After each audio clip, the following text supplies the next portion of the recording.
చర్చకు తిరిగి స్వాగతం. బండారు శ్రీనివాసరావు గారు, నిన్న మనం చూడొచ్చు జగన్ కేసుకు సంబంధించి, కోడికత్తి కేసుకు సంబంధించి ఎన్ఐఏకి అప్పగించారు. సో ఏంటి, చాలా మంది చంద్రబాబు కూడా మాట్లాడడం జరిగింది, చాలా మంది విమర్శిస్తున్నారు. అంటే విమాన హైజాకులు, అదేవిధంగా దేశద్రోహులు, ఉగ్రవాదులు, ఇట్లాంటి కేసులను ఎన్ఐఏకి అప్పగించేవాళ్ళు ఇంతకుముందు. సో ఏంటి ఈ కోడికత్తి ఈ కేసుని అప్పగించడాన్ని ఎట్లా చూడాలి? ఇదంత పెద్ద కేసా అన్నట్టుగా కూడా మాట్లాడుతున్నారు. ఇప్పుడు మీరు చెప్పిన ఇది నేషనల్ ఇన్వెస్టిగేషన్ ఏజెన్సీ ఎన్ఐఏ అనేది పెట్టింది కూడా ఒక ఉగ్రవాద దాడి జరిగిన తర్వాతనే వచ్చింది. 2008లో అనుకుంటాను వచ్చింది. ఒక 10 ఏళ్ళు అయిందాం. అంటే ఈ స్పెషల్గా ఇలాంటివి వచ్చినప్పుడు ఒక ఏజెన్సీ ద్వారా చేయించాలి. మామూలు సాధారణ ఏజెన్సీలకు టైం పడుతుంది. వాళ్ళకు ఉన్న పని భారాన్ని తోడు ఇవన్నీ చేయాలంటే వాళ్ళకి కుదరదని ఒక స్పెషలైజ్డ్గా ఉండాలన్న ఉద్దేశంతో పెట్టిందే ఇది. అయితే ఏంటంటే ఈ పరిధిలో నేషనల్ ఇన్వెస్టిగేషన్ ఏజెన్సీ పరిధిలో ఏమైనాయంటే ఈ నౌకాశ్రయాలు, విమానాశ్రయాలు ఇవన్నీ ఉన్నాయి. ఎందుకంటే ఉగ్రవాదులు ఎంట్రీ పాయింట్ల దగ్గర నుంచి పెట్టుకోవాలి కదా వాళ్ళు. అందువల్ల అప్పుడు పెట్టారు. ఇప్పుడు ఏంటంటే ఇన్సిడెంట్ జరిగింది అంటారు చూసారా, నేరం జరిగిన ప్రదేశం ముందు దాన్ని బట్టి ఉంటుంది. కానీ ఎట్ ది సేమ్ టైం కొన్ని లోకల్ కన్వెన్షన్స్ అంటారు చూసారా, అప్పుడు కూడా మీరు గుర్తుపెట్టుకుంటే ఈ ఇన్సిడెంట్ జరగంగానే ముందు ఉన్న విమానాశ్రయంలో ఉన్నటువంటి అధికారులకి కంప్లైంట్ చేయడం జరిగింది. దాన్ని వాళ్ళు దగ్గరలో ఉన్నటువంటి పోలీస్ స్టేషన్కి వెంటనే బదలాయించారు. అంటే ఏంటంటే ఉన్న పద్ధతి ఏంటంటే ఇప్పుడు ఎక్కడైనా ఏదైనా జరిగినా కూడా దాన్ని మళ్ళీ లోకల్ పోలీసు దర్యాప్తు చేస్తుంది. మామూలు పద్ధతి ప్రకారం అంతే జరుగుతుంది. కానీ ఇది అందే జరిగింది. జరగడంలో ఏంటంటే జరగటము, దాని మీద దర్యాప్తు, ఇవన్నీ ఎవ్వరు అభ్యంతరం పెట్టాల్సిన పని లేదు. ఎందుకంటే జరిగింది ప్రతిపక్ష నాయకుడి మీద, పైగా ఒక హత్యా ప్రయత్నం అనే ఒక పేరు వచ్చింది. ఇవన్నీ జరిగినప్పుడు ఖచ్చితంగా ఉన్నత స్థాయిలో జరగాలి. ఉన్నత స్థాయిలో స్పందనలు వచ్చినాయి. కానీ ఆ ఉన్నత స్థాయిలో స్పందనలు మళ్ళీ రాజకీయ ప్రేరితమైన వ్యవహారం కింద విమర్శలు, ప్రతి విమర్శలు, ఆరోపణలు ఉన్నటువంటి డీజీపీ గారు ఎందుకు మాట్లాడాల్సి వచ్చింది దీని మీద. ఇప్పుడు మీరు అన్నారు చూసారా, ఇంత చిన్న కేసుని నేషనల్ ఇన్వెస్టిగేషన్ ఏజెన్సీ అందరికీ ఇంత చిన్న ఒక సబ్ ఇన్స్పెక్టర్ డీల్ చేయాల్సిన కేసుని డీజీపీ కామెంట్ చేయడం ఏంటని ఇవే వస్తాయన్నమాట. అందుకే ఇందుగలడందు లేడని సందేహం అన్నట్టుగా ఈ రాజకీయం అనేది ప్రతి చోట దూరిపోతుందండి. దూరిపోవటం వల్ల అంత కలగాపలగం అయిపోయి అసలు ఇష్యూలన్నీ వెనక్కి వెళ్ళిపోతున్నాయి.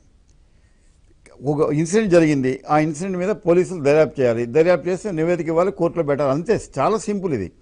నేను అక్కడ జగన్మోహన్ రెడ్డి గారు కాకుండా నాలాంటి వాడే ఉన్నాడు అనుకోండి, ఏం జరుగుతుంది? ఈ లోపల అసలు అంతా అయిపోయేది. ఒక నెలలోనే తేల్చొచ్చు ఈ కేసుని. పెద్ద దీనికి ఏం అంత పెద్ద గొప్పకే అది చిన్న ఇన్సిడెంటే కదా జరిగింది. ఇన్సిడెంట్ అంటే ఆ మోటివ్ కనుక హత్యా ప్రయత్నం అయితే మాత్రం చాలా సీరియస్. దాని మీద అవన్నీ చాలా ఉంటాయి. యథాలాపంగా జరిగిందా, అతను ఏమన్నా ప్రచారం కోసం చేశాడా, ఇది కనుక తేలిపోతే అసలు ఇక కేసు ఏముంటుంది చెప్పండి. కానీ అక్కడ అలా జరగల. వాళ్ళేమో ఒకళ్ళు హత్యా ప్రయత్నం ఉన్నారు, ఒకళ్ళేమో ప్రచారం కోసం చేశారు. నా పిల్లవాడు ఏదో చెబుతున్నట్టుగా వచ్చింది ప్రచారం. ముందుగా కలగజేసుకొని డీజీపీ చేయడంతో మొత్తం అంతా కూడా ఇది ఇంకొక ఇష్యూ వేరే టర్న్ తీసుకుంది. అలానే ఇవాళ కోర్టు చెప్పింది కూడా వీళ్ళని దర్యాప్తు చేయమని కాదు, అసలు యాక్చువల్గా జరిగింది అంటే మీరు ఆయన వివరణ కూడా ఇచ్చినట్టున్నారు, తెలుగుదేశం పార్టీ ఎంపీ. కోర్టులో ఏంటంటే జరిగింది ఇది, వాళ్ళు అడిగారు, కోర్టు వాళ్ళు కేంద్ర ప్రభుత్వాన్ని అడిగారు, మీరు ఇది విమానాశ్రయంలో జరిగినప్పుడు మీరు ఎందుకు దానికి ఒప్పగించకూడదంటే వాళ్ళు కొన్నాళ్ళు మేనమేషాలు లెక్కబెట్టి చివరికి యాక్సెప్ట్ చేశారు. ఆ యాక్సెప్ట్ చేసిన దాన్ని కన్వే చేశారు కోర్టుకి. కోర్టుకి ఇంకేముంటుంది, ఫైల్ మూసేశారు, మీరు చేసుకోండి అన్నారు. కాబట్టి అది అంతవరకే జరిగింది. అయితే ఏంటంటే ఇది ఇంత చిన్న కేసుని అంత పెద్దని గొప్ప చేయడం వల్ల ఇది ఉగ్రవాద భూతాలు అవన్నీ కాదు. ఆ ఇన్సిడెంట్ ప్లేస్ జరిగింది విమానాశ్రయం కనుక ఆ ఉద్దేశంతో చెప్పుండొచ్చు. కానీ ఇప్పుడు ఇది ఏమవుతుందంటే మళ్ళీ చూడండి, ఇది మొత్తం అంతా కూడా ఇది ఎక్కడుంది? నేషనల్ ఇన్వెస్టిగేషన్ ఏజెన్సీ బీజేపీ ఆధ్వర్యం, అంటే కేంద్ర ప్రభుత్వ ఆధ్వర్యంలో పనిచేస్తుంది. ఇది రాష్ట్ర ప్రభుత్వ ఆధ్వర్యంలో రాష్ట్ర పోలీస్ శాఖ పనిచేస్తుంది. వీళ్ళ మీద వాళ్ళకి అనుమానం. ఇప్పుడు వాళ్ళు చేయడం మొదలు పెడితే దర్యాప్తు వీళ్ళకి అనుమానం. ఇది ఎందుకు వస్తాయని చెప్పండి. ఇప్పుడు ఎన్ని కేసులు జరగట్లేదు, ఎన్ని వ్యవహారాలు జరగట్లేదు, ఎక్కడన్నా వస్తాయి ఇవి.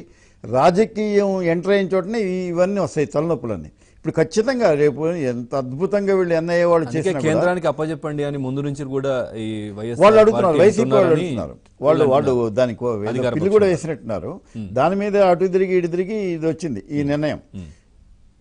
కానీ మళ్ళీ మొదటి నుంచి చేస్తారా, దీంట్లో ఎవరెవరిని చేస్తారు, మళ్ళీ దీన్ని ఎన్నాళ్ళు సాగదీస్తారు, ఎన్నాళ్ళు లాగుతారు, ఇవన్నీ కూడా ఏంటంటే ఒక జరుగుతున్న దాన్ని ముందు అడ్డుకున్న ప్రయత్నం కనబడుతుంది కదా ఇంకో దానికి పోవడం. అయితే ఏంటంటే తప్పు కూడా లేదు.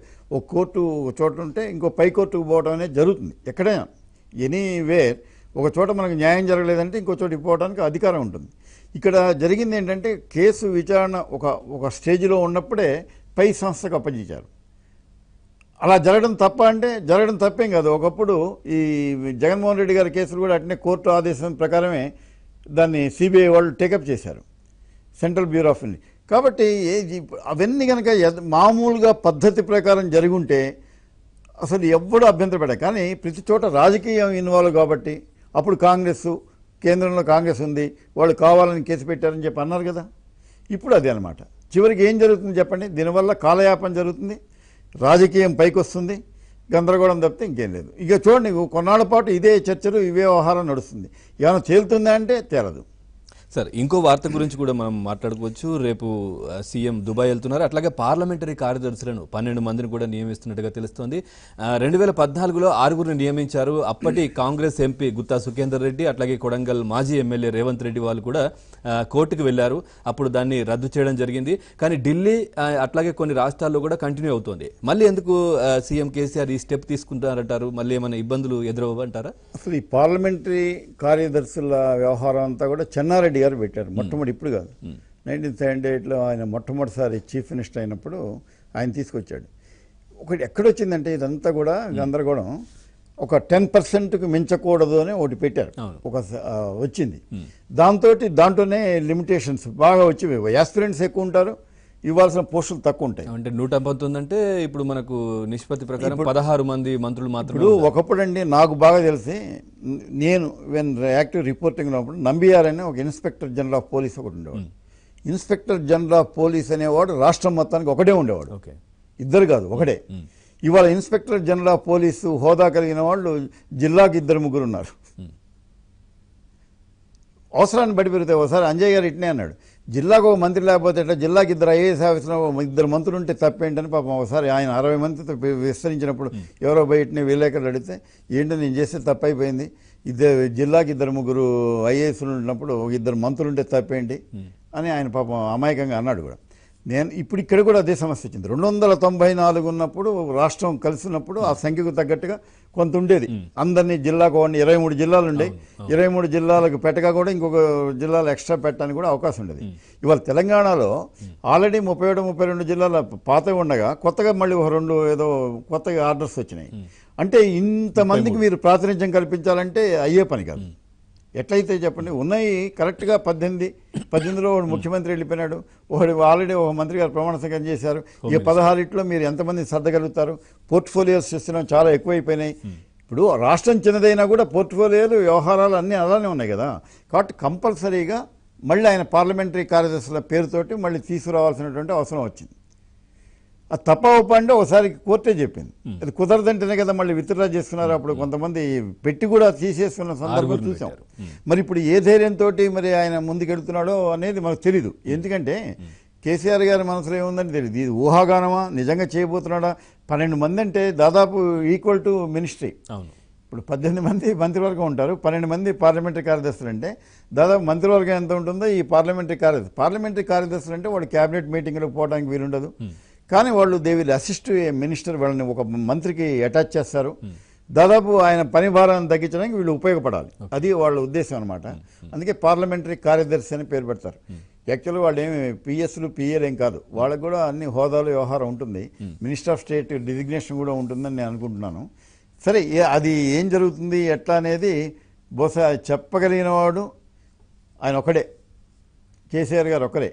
ఏంటి మీరు 12 చేస్తారట ఏంటంటే అంటే సార్, పశ్చిమ బెంగాల్ అట్లాగే ఈ ఛత్తీస్గఢ్ రాష్ట్రాల్లో ఈ కార్యదర్శులు కొనసాగుతున్నారు. సో ఎందుకు మరి తెలంగాణలోనే స్టే విధించారు లాస్ట్ ఇయర్, అంటే 2014? అదేనండి, ఇప్పుడు కోర్టుకు వాళ్ళు పోయినారు, ఆ కోర్టు ఒక నిర్ణయం ఇచ్చేసింది, ఆయన పాటించాడు, అయిపోయింది. మిగతా చోట్ల ఎవరు పోలేదు. మరి మీరు చెప్పిన ఛత్తీస్గఢ్ ఇవన్నీ కూడా ఎట్లా ఉంటాయంటే కోర్టులు కూడా తమ దగ్గరకు వచ్చిన దాని మీద నిర్ణయం చెప్పి వస్తాయి. కానీ ఈ నిర్ణయం దేశం మొత్తానికి అమలు జరిగేలా మరి ఆ సిద్ధాంతం అది సుప్రీంకోర్టు ఒకటే చేయగలుగుతున్నాం. ఇప్పుడు ఆంధ్రప్రదేశ్ హైకోర్టు ఆంధ్రప్రదేశ్కి సంబంధించి, తెలంగాణ హైకోర్టు తెలంగాణకు సంబంధించి చెప్పగలుగుతాం. బహుశా కోర్టులు తమ పరిధిలోకి వచ్చిన వాటి మీదనే పరిశీలించి ఒక నిర్ణయం చెప్పుంటారు. మీరు అన్నట్టు మిగతా రాష్ట్రాల్లో ఉంది ఇది. అసలు చెన్నారెడ్డి గారు ఢిల్లీలో అవన్నీ చేసి వచ్చిన తర్వాతనే ఓహో ఇది ఒకటి ఉందని చెప్పి కనుక్కొని ఇక్కడ ఇంట్రడ్యూస్ చేశాడు అప్పుడు ఆయన. కాబట్టి ఏంటంటే ఇవన్నీ ఇప్పుడు జరుగుతాయి. ఇప్పుడు కేంద్రం కాస్త కనుసన్నల్లో కేంద్రం కాస్త మంచి కరుణ చూసింది అనుకోండి, ఇవన్నీ కాస్త తేలిపోతాయి. ఇప్పుడు కేంద్ర ప్రభుత్వం కనుక తలుచుకుంటే పార్లమెంటరీ కార్యదర్శులు పెట్టుకోవచ్చు, నో ఇష్యూస్ అనే అవకాశం కూడా ఉంది. ఎవరైనా కోర్టుకు పోయి పిల్లేసి మళ్ళీ దాని మీద చేసి గందరగోళం చేసే తప్పితే అవకాశం ఉంది. కానీ అసలు 12 మందిని ఆయన పెడతారా లేదా, అసలు ఇంతవరకు మంత్రులే లేరు. ఈ కొత్తగా పార్లమెంటరీ కార్యదర్శులు ముందు మంత్రులు ఏర్పాటు చేసిన తర్వాత పార్లమెంటరీ కార్యదర్శులు. ఇప్పుడు ఎలా వస్తుందో రివర్స్లో వచ్చింది. ముందు పార్లమెంటరీ కార్యదర్శులు అయిన తర్వాత మంత్రులను తీసుకుంటారా, మళ్ళీ దీని మీద కొంత చర్చ నడుస్తుంది అనుకోండి. అల్టిమేట్గా డిసిషన్ చేసేది ఆయన. మీరేదో మరి చెబుతున్నారు ఆయన దుబాయ్ పోతారన్న, మరి ఎంతవరకు కరెక్ట్ ఎంతవరకు ఎవరు కన్ఫర్మ్ చేయలేదు. రేపు దుబాయ్కి సీఎం అదే 3 రోజులు ఏదో యాత్ర అని చెప్పి నేను చూశాను TV scrolling. Okay sir, thank you very much Bandaru Srinivasarao గారు. ఈరోజు పేపర్లో వచ్చినటువంటి వార్తలకు సంబంధించి చాలా చక్కటి విశ్లేషణ అందించారు. Thank you very much. ఇది వాటి పబ్లిక్ పాయింట్. తాజా సమాచారం కోసం చూస్తూనే ఉండండి ABN.